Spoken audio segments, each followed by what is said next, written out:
আমার প্রয়োজন হলো যে আমি এই ২টা ওয়ার্কবুক পাশাপাশি রেখে তারপরে আমি কাজ করব।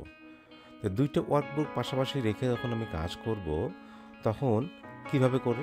আচ্ছা, আমার এইটা আগে ওপেন করা থাকলো। ঠিক আছে? তো এটা যখন আমার ওপেন করা থাকলো তখন আমরা যাব এখানে ভিউতে। ভিউতে যখন যাব, ভিউতে যাওয়ার পরে আমি অ্যারেঞ্জ অলে ক্লিক করব। অ্যারেঞ্জ অলে ক্লিক করার পরে আমি বলবো এটা ভার্টিক্যাল। ভার্টিক্যাল দিয়ে আমি ওকে করে দেব।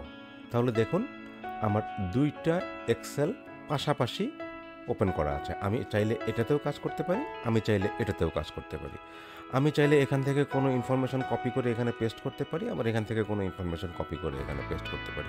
জিনিসটা অত্যন্ত সহজ, বাট এটা হয়তো এখন অনেকেই আমরা না জানার কারণে আমরা কি করি, আমরা একটা এক্সেল বুক ওপেন করি, আবার ওটাকে ক্লোজ করে আবার আরেকটা ওপেন করি, আবার ওটাকে ক্লোজ করে আবার ওটা ওপেন করি, তখন আমাদেরকে কাজের একটা ঝামেলা সৃষ্টি হয়।